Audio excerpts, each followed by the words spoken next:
Hello, in the previous lecture we discussed about the parametric methods and non-parametric methods and their advantages and disadvantages of non-parametric methods over parametric methods. Today we will discuss the sign test. This is very simple test and is generally used and find very importance. So now we will discuss sign test. We consider a situation where it is desired to compare two things or two materials under various set of conditions. Means you have to compare two things, two materials under various set of conditions. Therefore, in this regard, an experiment is conducted under the following circumstances. And the circumstances are: number one, when there are pairs of observations on two things which is to be compared. Okay, there are pairs of observations on two things which are to be compared. Number two circumstances is that for any given pair, each of the two observations, okay, is made under similar extraneous conditions. And number third, which is very important, different pairs are observed under different conditions. This third point is very important. Condition 3, third, implies that the differences, that is di is equal to xi minus yi, where I varies from 1 to n, have different variances. Means is not equal variances but have different variances, and thus renders the paired t test invalid. It is not valid but invalid, which would have otherwise been used unless there are non-normality. Okay, so in such a case we use the sign test, named so since it is based on the signs of the observations. Signs may be plus or minus.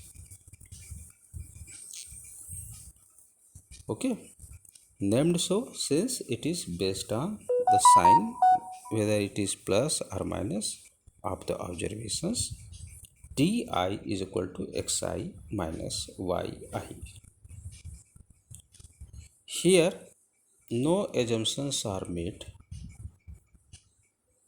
regarding the parent population.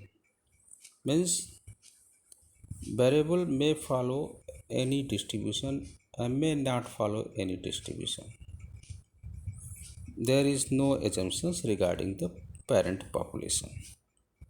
Here the only assumptions are: number one,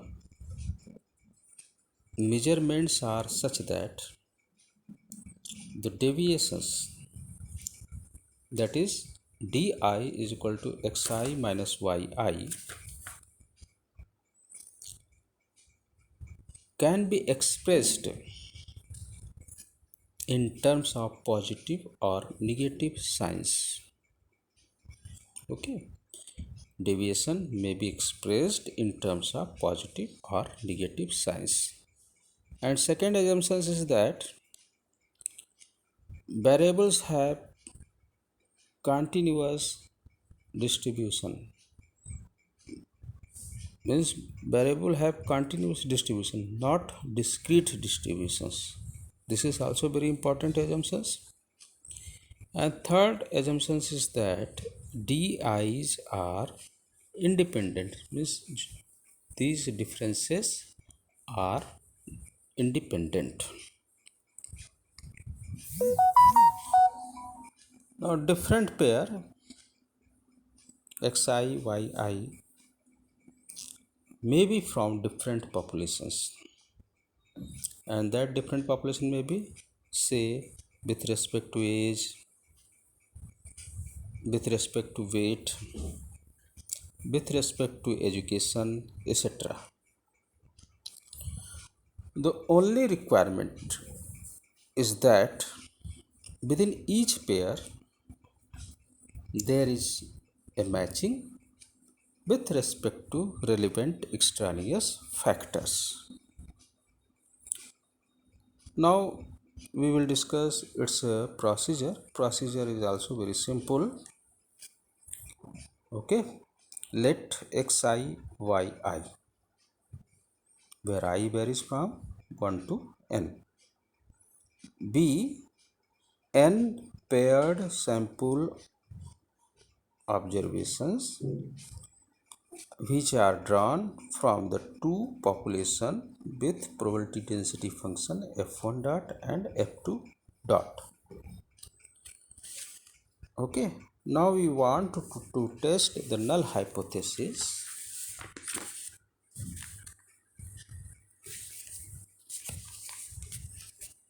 H naught,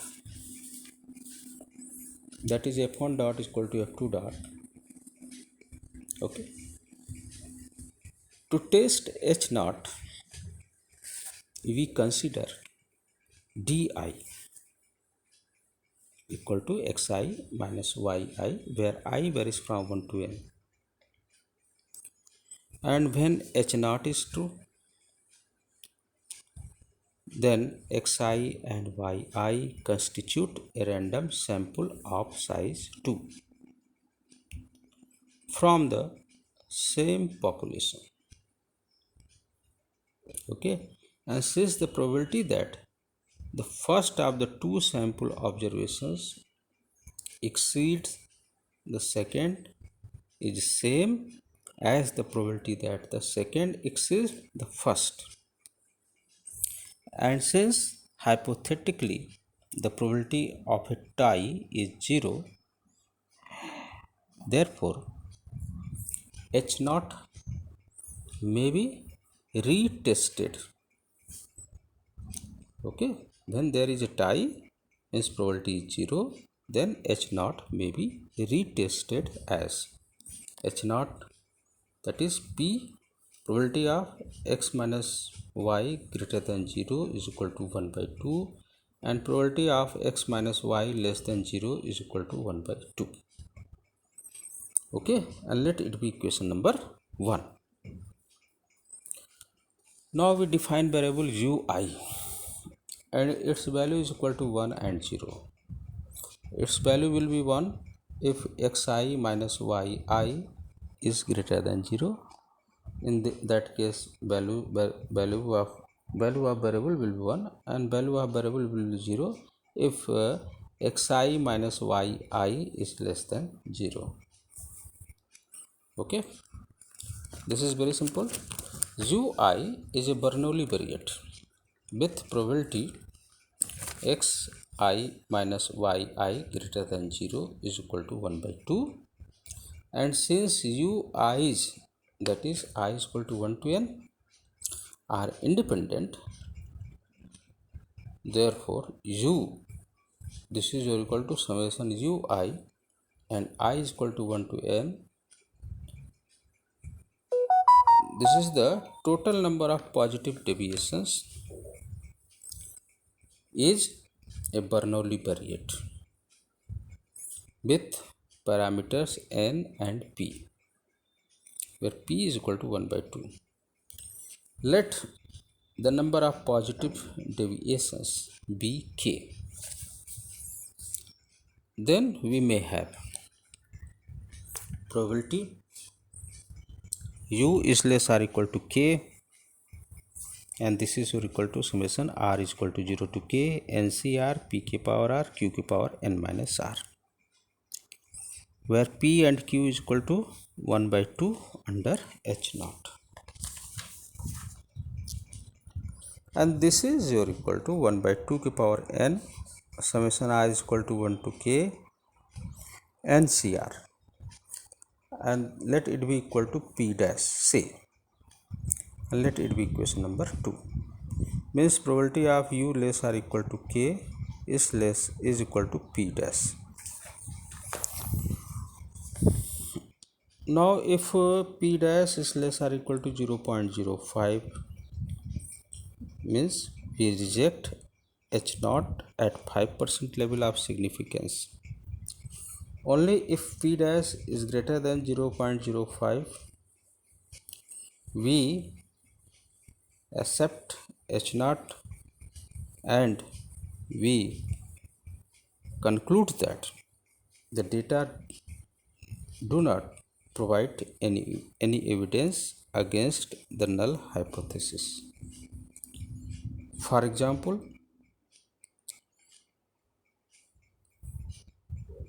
n greater or equal to 30,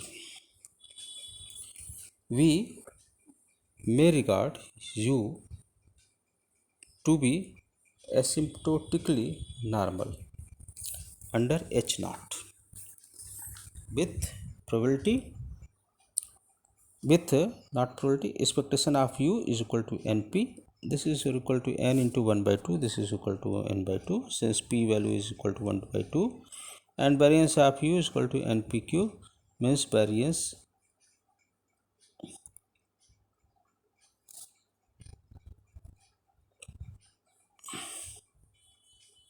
once again variance of u is equal to npq, this is equal to n into 1 by 2, 1 by 2, this is equal to n by 4.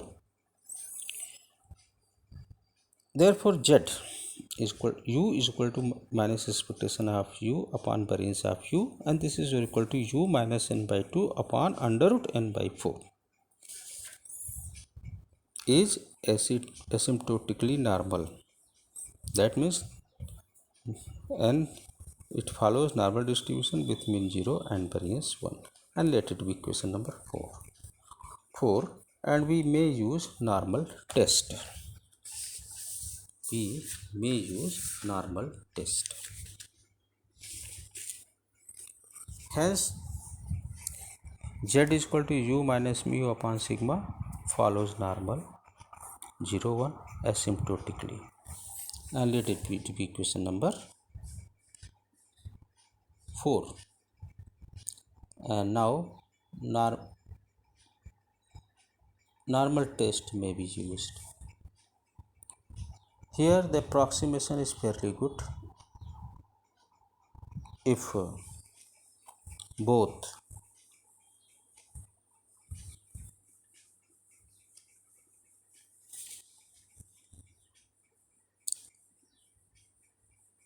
are n1 and n2 are greater than 5. Okay, this is all about of today class. Next time we will consider next unit, and after that we will come on against first unit. So keep yourself happy. Thank you.